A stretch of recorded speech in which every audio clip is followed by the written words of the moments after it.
Не знаю, какие у вас традиции на праздник Нового года, но у меня это непременный просмотр обеих частей фильма «Один дома».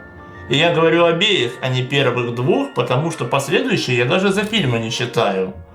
«Один дома 1» и 2 – это замечательная кинодиалогия Джона Хьюза и Криса Коламбуса, которая на фоне многих других рождественских комедий вобрала в себя немало элементов из разных жанров и стала очень добротным, уютным семейным кино.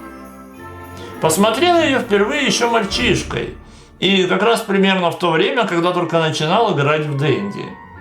И скажу я вам, что первое время я связывал понятия «Один дома» и «Дэнди» исключительно в том смысле, что вдоволь поиграть в Дэнди можно только тогда, когда ты один дома. Потому что никто из взрослых не стоит у тебя над душой и не отмеряет, сколько чего тебе нужно делать. Об этом, кстати, был и сам фильм. А вот когда я узнал, что про Кевина МакКаллистера на Дэнди были еще и игры, причем по обеим частям фильма, я почти никогда в них не играл. Почему так? Потому что обе игры «Один дома» и «Один дома 2» на Дэнди – это одинаково странное нечто, вызывающее совсем не те чувства, которые испытываешь как от просмотра одноименных фильмов, так и от прохождения прочих хороших игр. Первую часть Home Alone разрабатывала компания Bethesda Softworks, которая на NES выпустила всего 2,5 игры. И основная суть геймплея здесь в том, что Кевину МакКаллистеру, у которого такой вид, как будто он катается на невидимом велосипеде, необходимо нарезать круги по своему двору, убегая от шныряющих по нему бандитов в течение 20 минут времени. И вам просто нужно дождаться, когда истекут эти самые 20 минут. И при этом не попасться Гарри и Марву. А для этого нужно прятаться.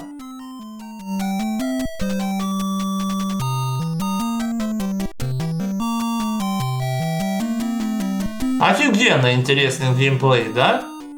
Впрочем, чтобы вам не было настолько скучно, как может показаться, разработчики добавили вам возможность подбирать и использовать различные ловушки на ваших незваных гостях.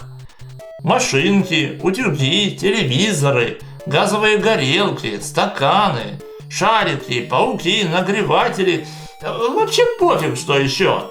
Потому что все это одинаковые квадратные блоки, которые одинаково валят бандитов с ног при попадании. Разница только во времени, сколько они будут валяться в отключке. Подбирайте ловушки, ставите, убегаете. Повторять многократно. И это вся игра. Со временем, конечно, ловушек будет оставаться все меньше, бандиты будут все коварнее, и за несколько минут до конца, скорее всего, они вас поймают.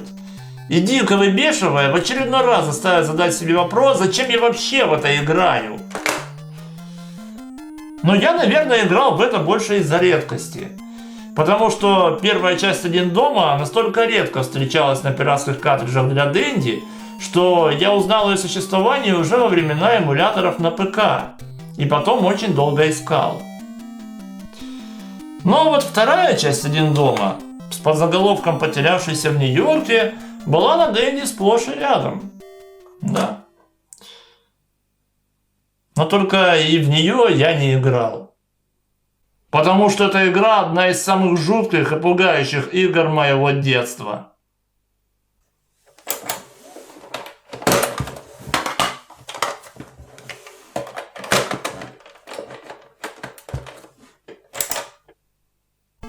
Что же в ней такого страшного, спросите вы?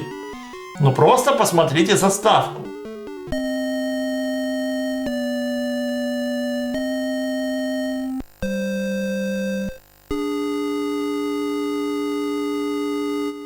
И это было то, что я увидел первым, едва запустив игру.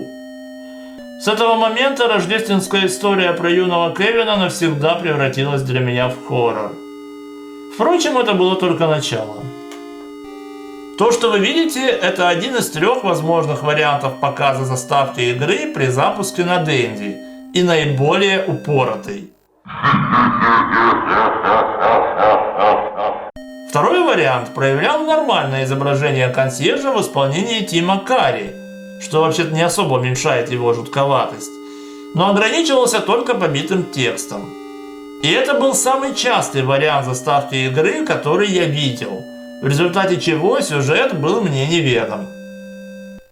И если вы думаете, подумаешь, проблема, и так это все известно из фильма, то вы ни хрена не знаете, на что были способны разработчики из Imagineering Incorporated. А их было целых 7 человек. И один из них даже скончался во время разработки этой игры. И я не шучу.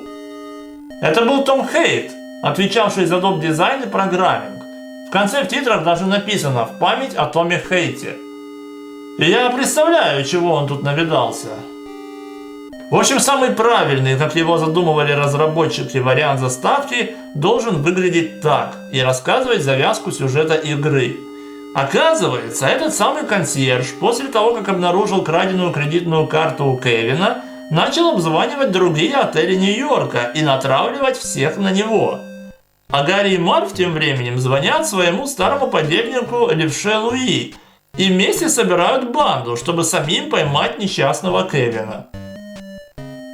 В результате на пацана начинается натуральная охота по всему городу, где каждый хочет его задушить. Как тебе такое, Джон Хьюз? Особенно мне надломил психику в детстве вот этот толстый дядька в полосатом костюме. Весь его прилизанный вид и то, как он тянет руки, медленно приближаясь, моментально создают ассоциацию какого-то маньяка-убийцы. Думаете, это не так?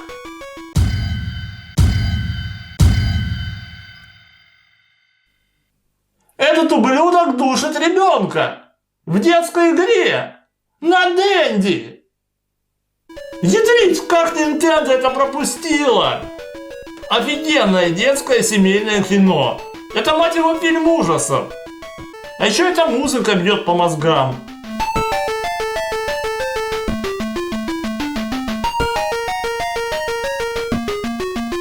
Ничего не напоминает?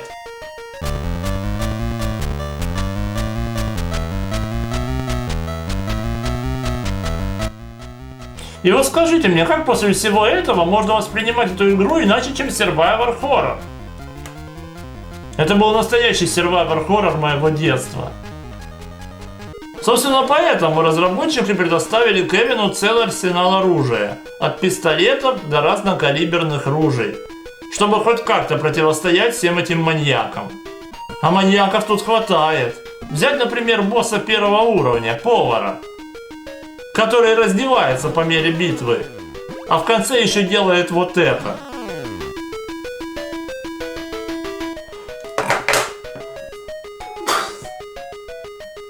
Самое удивительное, что после всего этого кошмара игра вдруг показывает нам заставку один в один повторяющую сцену из фильма, когда липкие бандиты схватили Кевина, выбегающего из отеля, и поведали ему план своего вечернего ограбления. Только ради соответствия с хоррором художники изобразили Гарри явно похожим на зомби. После этого начинается уровень со скроллингом справа налево, а Кевина по пятам преследует черная кошка. Что же нам это напоминает?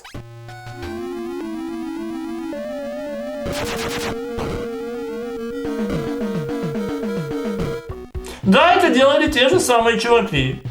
Фантазию у них хоть отбавляй. Пробравшись через улицы, где каждые встречавшиеся Кевину люди и животные пытались его убить, он забрался на крышу здания и решил покончить с собой, спрыгнув с высоты 4-го этажа. Но выжил.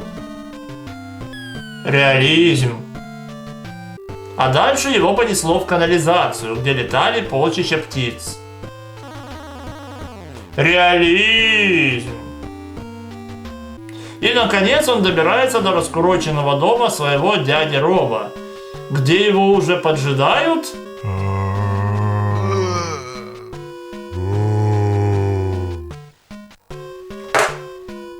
Я знал это. Я знал.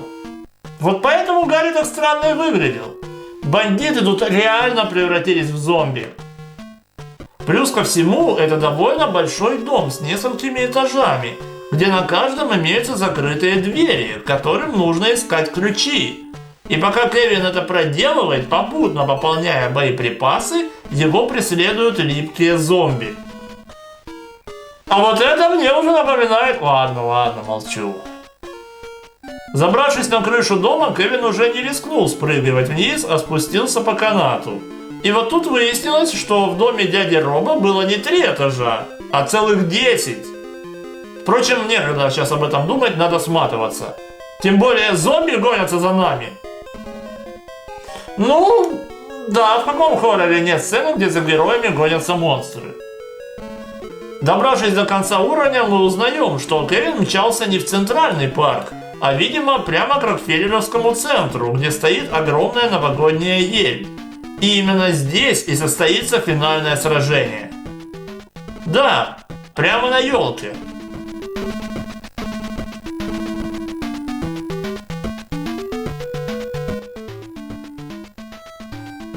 Самой страшной новогодней елки в истории.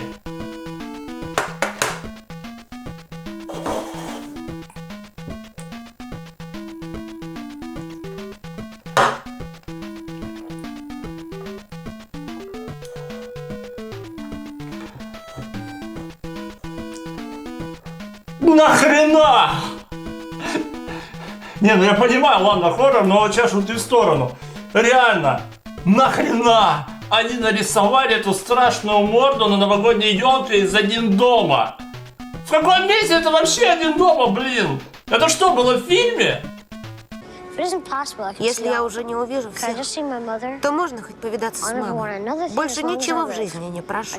Только бы маму увидеть. Хрен тебе!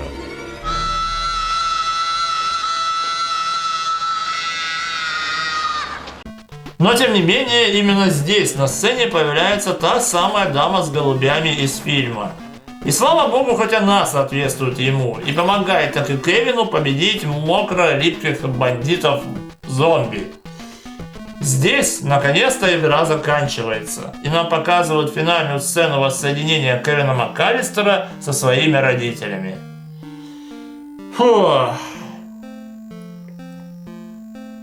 Знаете, по-моему, при создании игры разработчики из Imagineering применили какую-то китайскую логику и слишком буквально восприняли постер фильма «Один дома 2».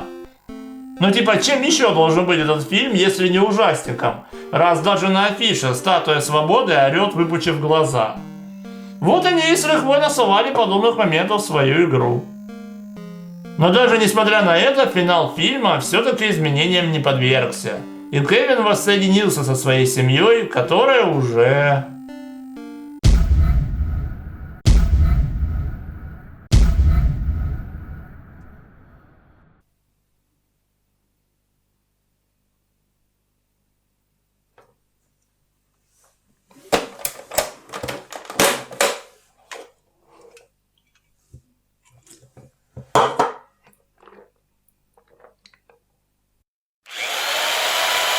Ну нахер.